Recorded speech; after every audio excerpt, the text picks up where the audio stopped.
स्मिता जी ने ऑर्गेनाइज़ किया है बेखौफ बातें, जहाँ पे अलग अलग मुद्दों पर बात होती है। और मेरा जो विषय था वो था अबाउट सीनियर सिटीज़न केयर, वरिष्ठ नागरिकों के किस तरह से हम लोगों को ध्यान रखना चाहिए और क्या समस्याएं उनको आती हैं। तो उसके बारे में मैंने बात की, and all guidance because of Smita ji that हम ये शो कर पाए। ये मेरा तीसरा एसोसिएशन है बेखौफ बातों के साथ में। पहली बार हमने नारी सशक्तिकरण पे बात की थी, दूसरी बार दिव्यांग लोगों के बारे में, और आज thanks to her about senior citizen care and बेखौफ बातें। और क्या क्या बातें होंगी मैम बताएंगे। जी मैम, प्लीज़ आप हाँ, थैंक यू संदीप। आपका परफॉर्मेंस जब भी आप लेकर आते हैं, आप एक परफॉर्मेंस नहीं देते हैं, आप एक इतना मीनिंगफुल एक एस्पेक्ट खोलते हैं और इतने वल्नरेबल ग्रुप्स के बारे में इतनी पॉजिटिव स्पिरिट के साथ में आप प्रेजेंट करते हैं कि बस गदगद हो जाता है दिल। तो बेखौफ बातों का मकसद ही यही है कि हम कैसे वल्नरेबल ग्रुप्स जिनके बारे में कोई बात नहीं करता है, जो पर्दे के पीछे छिपे रहते हैं, उनकी स्पिरिट, उनकी ज़िंदगी जीने की जिस्त किस तरह से बाहर निकल कर आए, किस तरह से बेखौफ होकर हम अपने मन की बात कह सके, बिना किसी डर के, बिना किसी दबाव के, बिना किसी प्रेशर के, एकदम खुलकर जीना जिसे कहते हैं, खुलकर बोलना जिसे कहते हैं, वही बेखौफ बातें हैं। कुछ और बताना चाहेंगे बेखौफ बातों के बारे में? क्या सर ही लीड करें या बाकी और भी एक्टर्स हैं या लोग हैं जो इसे पेश कर रहे हैं? सर हमारे साथ, संदीप हमारे साथ में बहुत समय से जुड़े हुए हैं और बेखौफ बातों का एक एक अभिन्न हिस्सा है। लेकिन इसके साथ ही साथ और भी बहुत सारे आर्टिस्ट हैं, पोएट्स हैं, राइटर्स हैं, एक्टर्स हैं, इन्फ्लुएंसर्स हैं जो इसके साथ में जुड़े हैं और जो आकर इन बातों को करते हैं ताकि ये बातें हम जो 40 लाख विद्यार्थियों के साथ काम कर रहे हैं, कॉलेज स्टूडेंट्स, युवा वर्ग के साथ काम कर रहे हैं, उन तक किस तरह से ये बातें पहुंच सकें। तो बहुत सारे एक्टर्स, बहुत सारे इन्फ्लुएंसर्स और बहुत सारे कवि और लेखक इस बेखौफ बातों के साथ में जुड़े हुए हैं। संदीप सर को लेने का मकसद क्या था? आपको चीज़ें बट आपको क्या लगा कि इन्हें लेना चाहिए? सही इंसान क्या, कैसे आपने सोचा?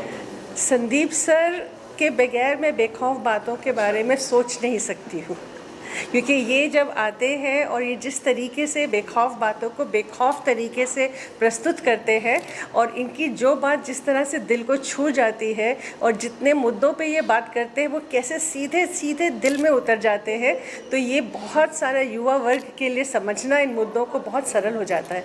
बहुत सहज भाव से बहुत गहरी और गूढ़ बातें कर जाते हैं।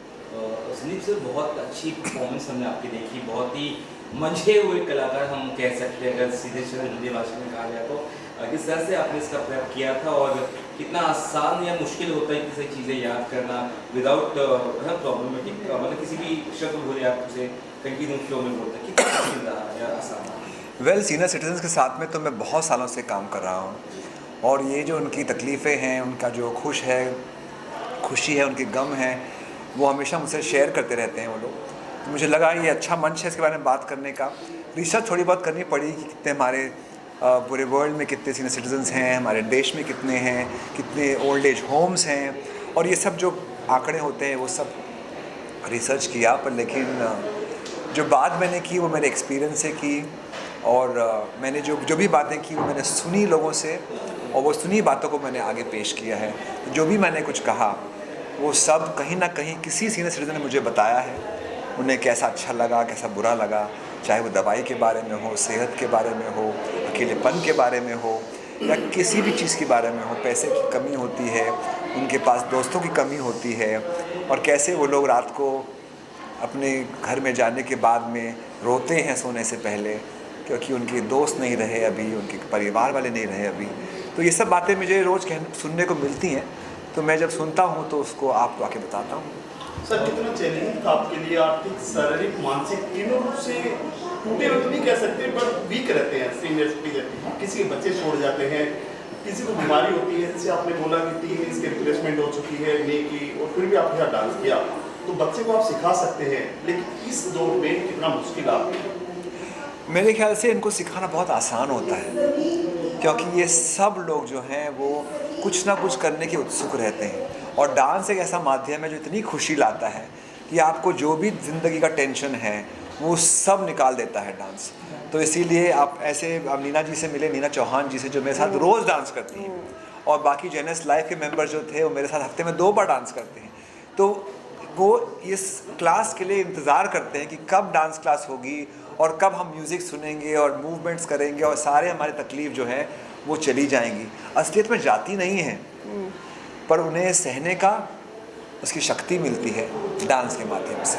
It was a full house crowd जब रहता था और भी मज़ा आता था परफॉर्म करने में, मैम बहुत अच्छा लगता है। तो उस एक्सपीरियंस के बारे में आप मुझे कहना चाहूँगा, फुल हाउस क्राउड। तो ये ऐसा है कि ये इसकी बात ना बात से फैली है। ये बात बेखौफ बातों की बातें इस तरह से ही फैली है, और हमारे पास में आज हमारी ऑडियंस के अंदर में बहुत सारे युवा वर्ग हैं जिनके साथ साक्षी मेरी जो संस्था है, हम लोग यहाँ जुड़ के काम कर रहे हैं।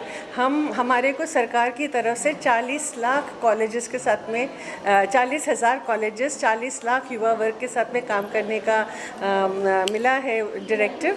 तो उसी के तरीके वो सारे कॉलेजेस से वो सारे यहाँ पे युवा वर्ग आए हुए हैं ये देखने के लिए कि किस तरीके से हम अपने समाज को और सशक्त बना सकते हैं। कोई बेखौफ मैसेज देना चाहेंगे आप जनता को, जो ये देख रही है आप, एक मैसेज, बढ़िया मैसेज ओल्ड एज के लिए, या आई थिंक यू आल्सो आप बोलिए फिर मैं बोलूँ। वेल, मेरा मैसेज यही है, बेखौफ मैसेज नहीं है, पर यही मैसेज है कि ज़िंदगी में किसी भी समस्या का एक ही हल है, और वो है प्यार। आप साथ में रहिए, प्यार दीजिए, प्यार लीजिए, और अगर ऐसा रहा आपके जीवन में तो जो भी समस्याएं हैं उसे सहने की शक्ति आपको आ जाएगी। शायद वो ख़त्म ना हो, पर जब साथ रहता है तो जो उसका दबाव होता है ना, वो कम हो जाता है।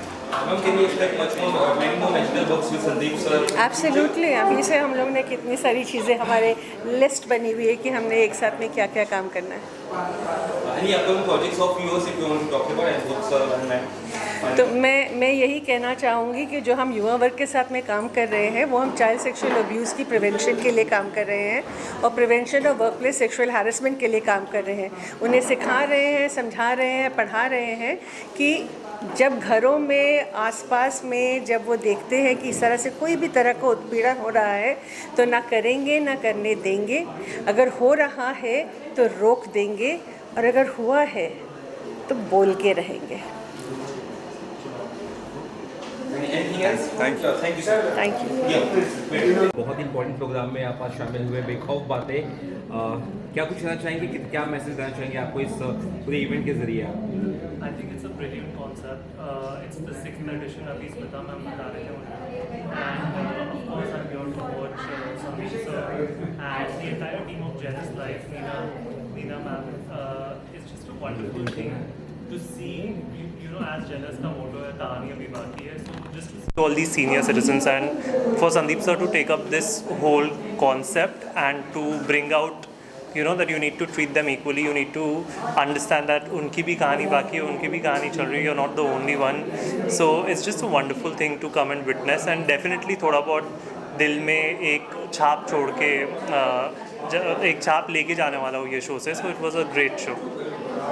That's about संदीप सर, उनका जो काम है वीडियो कोरियोग्राफर, वो इतना अच्छा एक्टिंग भी करते हैं, उनकी परफॉर्मेंस कितनी अच्छी लगती है? उनकी परफॉर्मेंस हमेशा अमेजिंग रहती है. I have seen so many of his live shows. Apart from being a choreographer, of course he is a dancer, he is a performer, and he is been doing this for eons, even before I was born. So it's just a pleasure every time to watch him, and there's so much to learn from him as well. He's my mentor. So obviously whenever I look at him on stage or whenever I see him on TV, I always learn something new from him. So what's next in the kitty of yours? क्या कुछ आ रहा है आपका, क्या कुछ projects वगैरह कुछ बता चाहिए? I'm currently working on an OTT show. We are halfway through it, and just really excited for it to finish and for it to come out. Thank you so much. Thank you.